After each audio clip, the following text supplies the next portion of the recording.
The Signal Oil Program, The Whistler.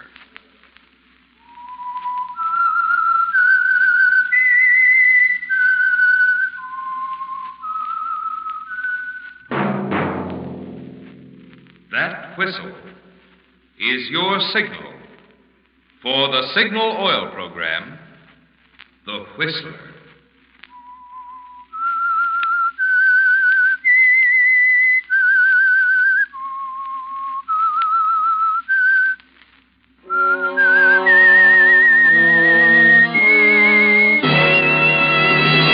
I am the Whistler, and I know many things, for I walk by night. I know many strange tales hidden in the hearts of men and women who have stepped into the shadows. Yes, I know the nameless terrors of which they dare not speak.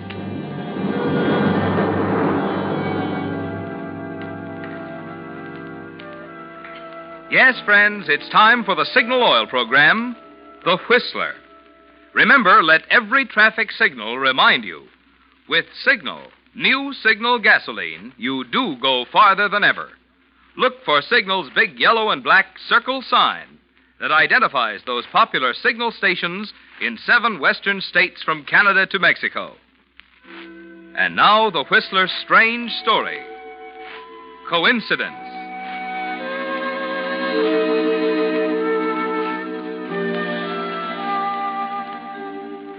Coincidence can kill a man, and do it as effectively and brutally as a professional murder. Yes, coincidence can be a murder weapon, particularly when it falls into the hands of someone like Francia Legrand. It began shortly after her sister Elise had separated from her husband and moved to the Strathmore Apartments on the west side of Manhattan. And naturally, Francia didn't know at first that coincidence was working behind her. But it was there one night when she returned from an errand. Did you go to the drugstore, Francia? Yes, here you are. But that isn't what I want. I'm sorry, Elise. It's the best I could do. They were out of the other kind. What are you writing? A letter. You can take your hand off it, dear. I won't look over your shoulder. Cigarette? No, thanks. You are wrought up, aren't you? Shall I sit down? If you like. I seem to be as welcome as the Black Plague. I'm sorry, Francia. Oh, don't apologize. I understand perfectly. You don't want to see anyone. Your husband is gone. Life isn't worth living. Please, Francia. Ross isn't coming back this time, Elise. I know he's gone. You don't have to tell me. You're afraid to face it, aren't you? Why don't you admit it? You've made a mess of your life, Elise. You had everything you wanted, and you chucked it out the window. There's no one to blame but yourself. Francia, stop it. Why do you keep throwing it up to me over and over again? What difference does it make to you? It's my life. It's my marriage. That's where you're wrong. It's not yours anymore. What do you mean? It's my turn now, Elise. Your turn? I'm not going to make the same mistake you did. Why, you love him, don't you? Of course I love him. Well, take him. He's all yours. You don't have to tell me I've made a mess out of my life. I know it. I've always known it. But I couldn't do anything about it. Don't you see? I'm no good. You're right. Everything you've said to me over and over again is right. Now get out of here. Go on. Get out. Just a minute. I want you to know Ross had nothing to do with it. There's never been anything between us. I know. I'm sorry, Francie. It's all my fault. And I admit it. Perhaps you can make him happy. He deserves it. I hope so. Now, please go. Annette? Annette? Yes, madame? Please get Miss Legrand's things. She's leaving. And, do you suppose that you could spend the night with your sister? But of course, madame, if you wish. I'd rather you would. Tonight, I'd like to be by myself.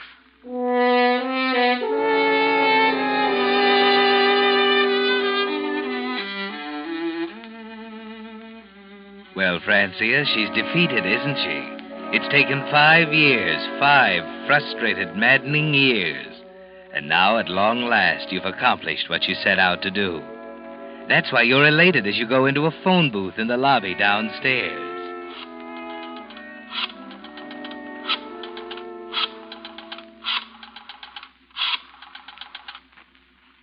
Hello, Ross. This is Francia. Ross, I've been up to see her. It's simply no use. I tried to patch it up. Well, I'd rather not discuss it over the phone. Suppose I pick you up at 79th and Madison in a half hour. Well, it's no use, Ross. She wouldn't listen.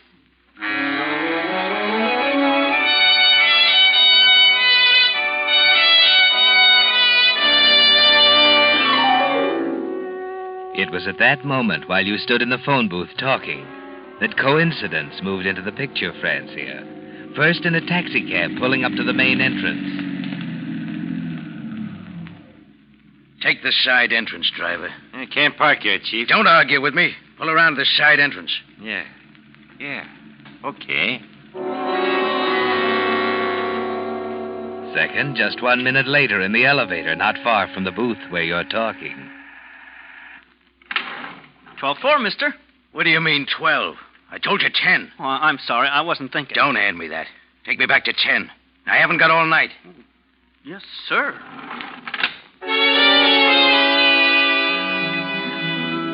And third, at the entrance of apartment 1072, next door to your sister, Elise. Joe, Hello, Marie. are you crazy, Joe? What are you doing here? What's that detective doing at the main entrance? I don't know.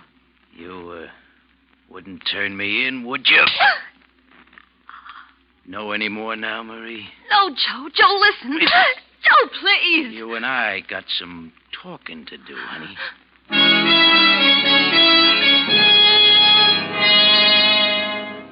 Yes, Francia, that's where coincidence moved in. When Joe Fortescue, gambler, fugitive from justice, walked down the corridor to apartment 1072, next door to your sister Elise, the machinery of coincidence was in full motion. But as you drive through the park, you have no way of knowing that now. All you can think of is Ross. Did you tell her what I said, Francia? Yes, she wouldn't listen. Maybe it's just as well. What did she say? It's all over, period. Just that? Just that. Oh, I knew it'd never work out, Ross. She's not your kind of a girl. She never understood you. Maybe I expected too much. No, it wasn't that. It's hard to figure out what it was, looking back at it now. Maybe it was those awful, ugly quarrels. You know, Francia, it almost seemed as if I were married to 2 different women. I know. Yeah, I guess you do. Ross, now that it's all over, I want to tell you something. Yes? Those 5 years were difficult for me, too. Standing on the sidelines, seeing you married to someone you didn't love. What? Are you going to make me say it, Ross? Yes. Say it. I wanted to for so long, but I couldn't. She was always there between us. I do love you, Ross. What? What's the matter? How could you do it? What do you mean? The pieces all fit together now. It makes sense for a change. Ross. You were always there beside her, weren't you? The pal, the faithful sister. Oh, you're wrong. I didn't... Don't lie to me. I've got to hand it to you, Francia. You did a great job. Magnificent. Never made a slip. You don't understand. I'm afraid I do. She was 2 people, wasn't she? She was herself, and she was what you made her, with your vicious, insinuating remarks. I only hope I can put the pieces together again. Let me out. I have an important phone call to make. In the middle of the park? I don't care where we are. Pull over, will you? Oh, Ross, aren't you going to let me explain? You've explained enough. And it wasn't only a stab in the back, sweetheart. It was an insult. I'd have to be pretty desperate before I'd fall in love with you. I could kill you.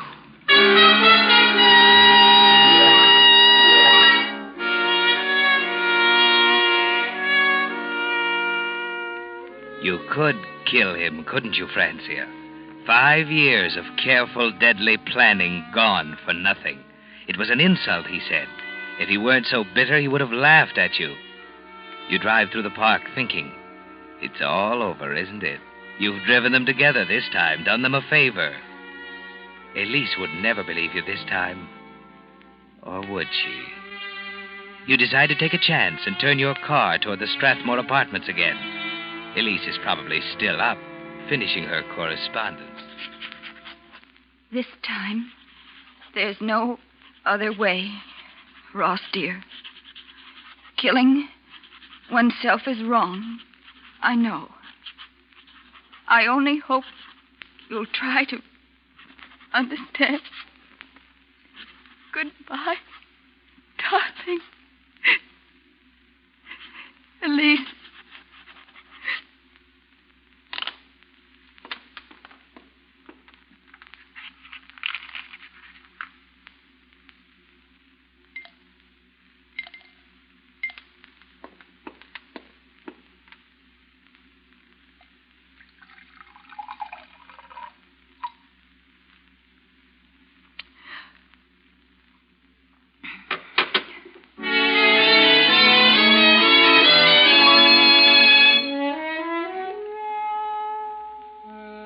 Yes, Francia, Elise has caught up on her correspondence. And now she stands at the window looking down into the street 10 floors below. The telephone rings in the bedroom, but Elise pays no attention. She isn't even conscious of the argument between Joe and Marie in the apartment next door. Nothing to do with it. I ought to kill you, you lying little rat. Why don't you admit it? I wouldn't double-cross you, Joe. Why should I? What good would it... What's that? Holy Christopher.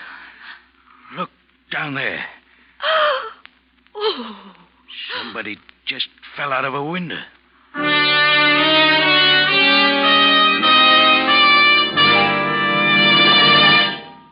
Signal. New Signal gasoline.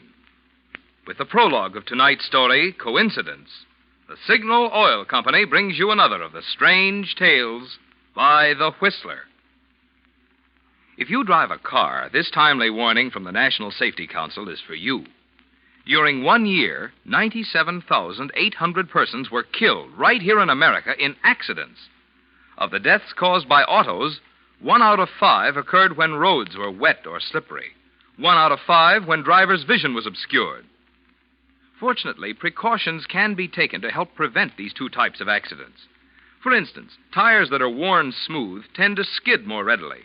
But a deep, heavy retread job, the kind Signal gasoline dealers are prepared to give your tires, will restore their grip on the road, help you stop more quickly.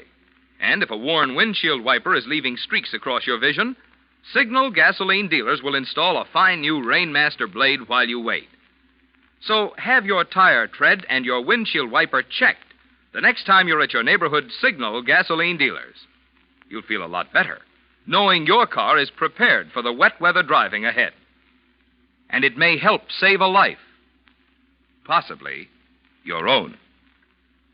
And now, back to the Whistler.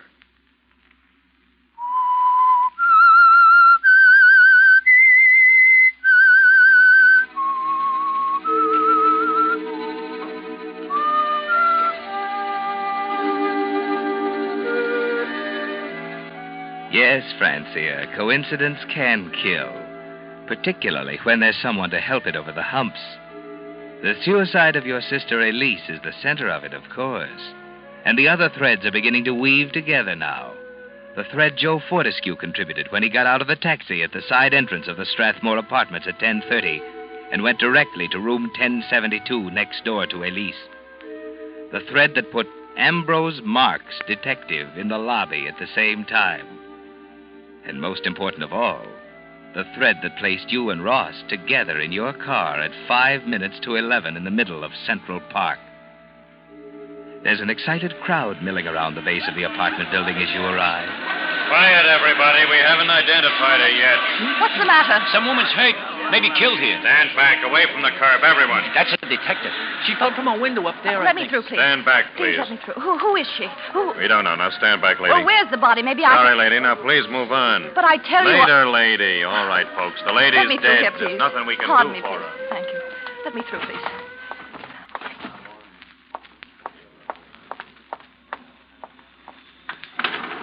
Going up? Yes. What floor, ma'am? 10, please. Right. Have they found out who she is yet? No.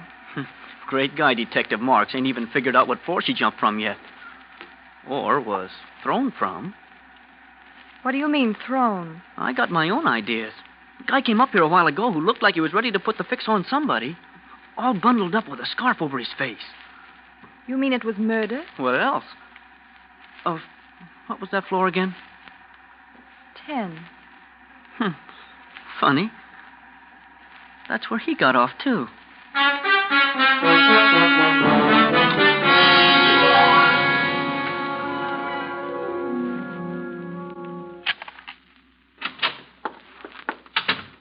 Elise? Elise, are you in here?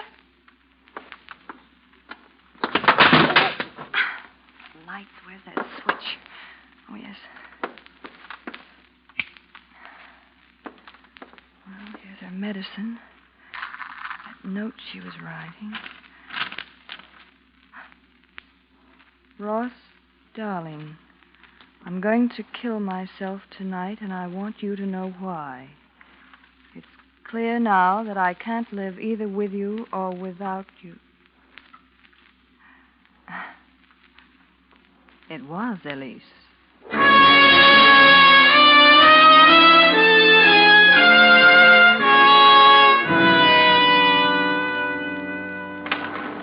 Going down. Main floor? Yes. I was right, you know. About what? The guy in the tan coat. Wasn't I just talking to you? Oh, yes. You mean the man who was angry? Yeah, the guy in the tan coat and the muffler. Dame on the ninth floor's really got the goods on him. Heard him and the girl fighting upstairs right over her apartment. 2 minutes later, boom, she's on the pavement. Here you are. Main floor. Just a minute. Going up. 10, please. Oh, Hey, what's the matter? Where are you going? be right back. Hello, Ross. Oh, it's you. On your way up to get your nickel's worth? I've been up. She isn't there. Well, I'll go up and wait. And by the way, you might as well go. I want to see her alone. Naturally. Any objections? No. Well, that's mighty decent of you. Say, what's the matter? Why are all these people in the lobby? And where did that boy go? He's over there with the police lieutenant. Police? Well, what are they doing There he here? is, Chief, in my elevator. That's the guy. Are you sure? Positive. That's the guy in the tan coat.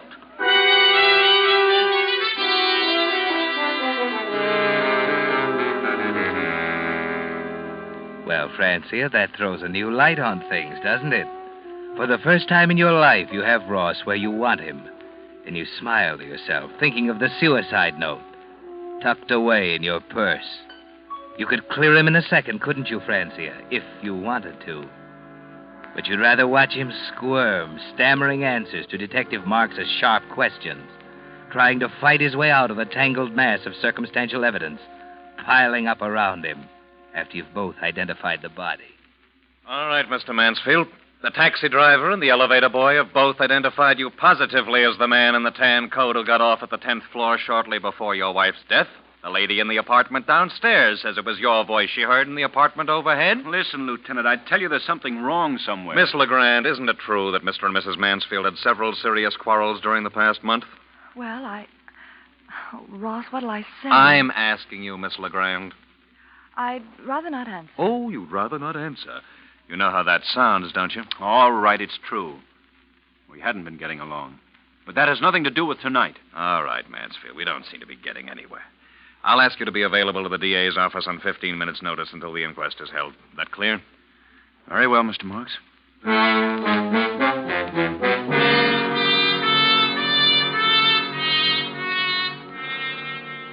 It's pleasant, isn't it, Francia? Ross is really squirming now, desperately trying to get out from under. You follow the papers carefully during the next few days, full of the man in the tan coat. Headlines screaming of Ross Mansfield, prominent architect, suspect in wife killing. The district attorney refusing to comment, stating an indictment should be forthcoming soon. And out of the welter of guessing, out of the quotes from informed sources, out of the analyses by crime experts, there comes one significant fact. The only thing that can save Ross Mansfield is an alibi. That puts it up to you, doesn't it, Francia? You have the power of life and death over him now. You can kill this man with a single statement.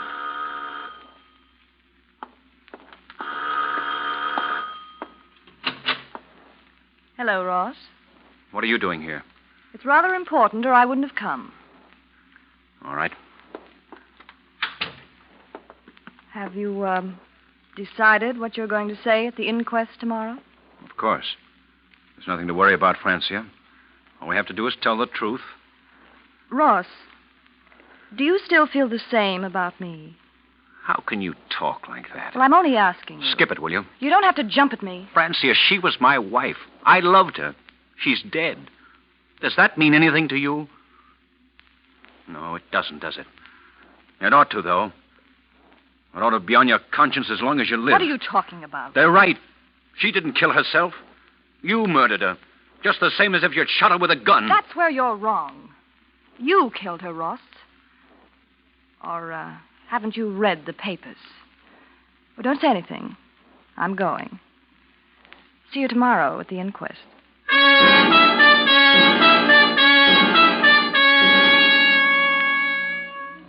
You decided then and there, didn't you, Francia? You're tired of watching him squirm now. You're going to put him out of his misery. It was murder, wasn't it, Francia? He's right.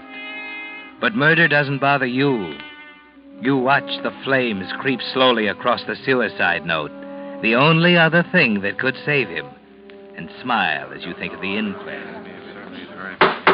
Order, please. Order. Lieutenant Marks, are you ready with your first witness? Yes, Mr. Coroner.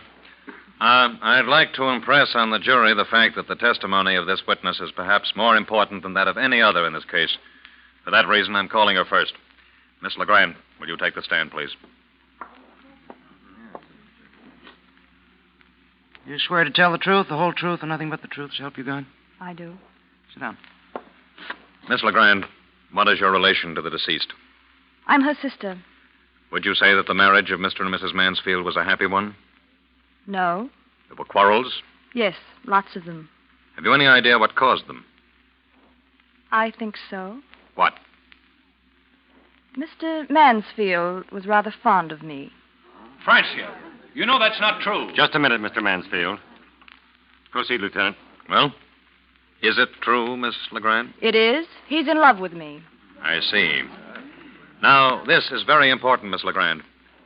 Were you or were you not with Mr. Mansfield riding in your automobile in Central Park between the hours of 10:45 and 11:05 on the night of your sister's death? I was not. You realize you're under oath. I do. You realize the consequences of this testimony. Yes, I do. I didn't see him all evening. I swear I didn't. Is that enough? Yes, Miss Legrand. That's enough.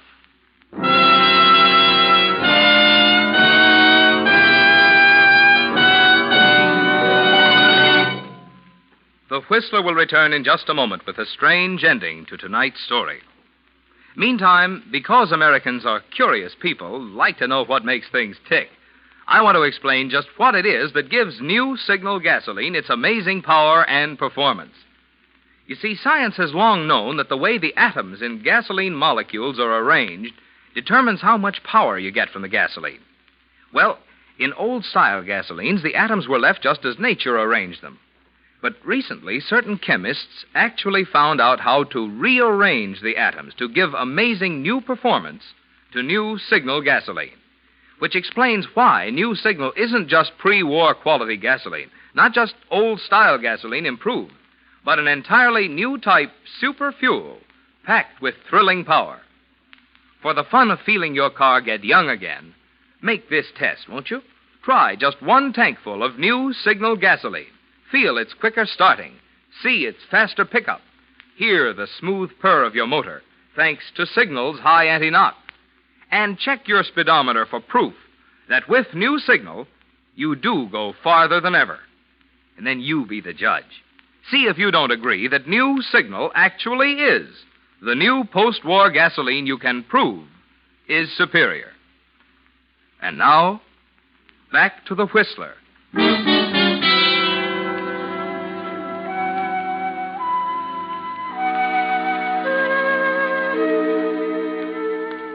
Yes, Francia, coincidence can kill a man, particularly if mixed up in it somewhere, there's a mind full of hatred to fill in the gaps.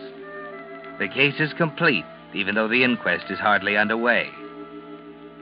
They were right, Francia. Everything depended on your testimony on the alibi. Just a minute, Miss Legrand. I'm not finished. If you weren't with Mansfield, where were you? I was out for a drive. Alone? Yes? Anyone see you? No? That's a pretty weak alibi. Alibi? See here, I'm not under suspicion. That's where you're wrong. Exhibit A, please. Recognize this? What? A box of poison, Miss Legrand, purchased by you on the night of the murder. Poison? Some people call it a sedative, but it's powerful enough to kill when taken in quantity. And it was taken in quantity. Enough of this drug was found in your sister's stomach to support this officer's contention that she was dead or nearly so before the fall. I didn't buy it. But you did buy it. I intend to call the druggist to the stand to prove it. She sent me for it. I never saw it after I brought it to her. Then how does it happen that your fingerprints are on the metal box? Why, the box was on the note. Yes, that's it. She used the box for a paperweight to hold the note down. What note? The suicide note. I burned it. Oh, there was a suicide note and you burned it. Why? I don't know. I see. You're asking the jury to believe that your sister committed suicide and that you deliberately went out of your way to incriminate yourself. I had no reason to kill her. You just testified you had every reason to kill her. You're in love with Mansfield. You implied as much not 1 minute ago. You hated your sister, didn't you? I didn't hate her. We got along beautifully. And I'm prepared to put your sister's maid on the stand to testify that you had a crucial quarrel with Mrs. Mansfield over her husband less than an hour before she was murdered. She wasn't murdered. What about the man in the tan coat? His name is Joe Fortescue. He's been in custody for 2 days. Wait a minute. You're wrong. You can't go ahead with this. You're accusing me of murder. Right. Murder in the first degree. Premeditated. Willful. Oh, you can't. They'll send me. Oh, no, listen. Lieutenant, you've got to believe me. That's Please, just believe what me. we're doing. We're believing you. We believe you when you say your relationship with Mansfield was not exactly platonic. I know. We believe you when you swear you weren't with him at the time of the murder. Oh, but I lied. Ross, tell them I lied. I couldn't have killed her. I was with you. Wasn't I, Ross? Wasn't I with you? Do you have anything to say, Mansfield? Lieutenant, Well? All right, Lieutenant. I was with her. There, you see, that proves it. I couldn't have killed her. It does prove something. What do you mean? It proves he loves you. As far as the murder goes, you're going to have to convince a jury. And believe me, it's going to take a lot of convincing.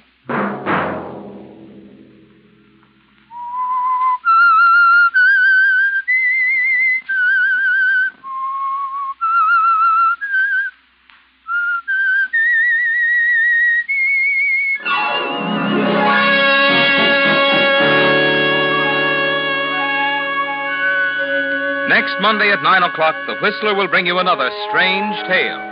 The Whistler is broadcast for your entertainment by the marketers of Signal gasoline and motor oil and fine quality automotive accessories, and by your neighborhood Signal dealer.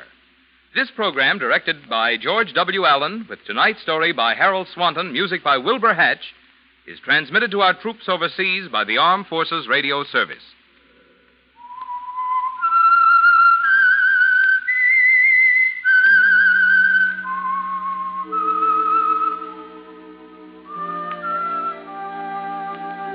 That whistle is your signal for the Signal Oil program, The Whistler. This is Marvin Miller speaking, reminding you to look for those familiar yellow and black circle signs that identify those popular Signal Oil stations in 7 western states from Canada to Mexico.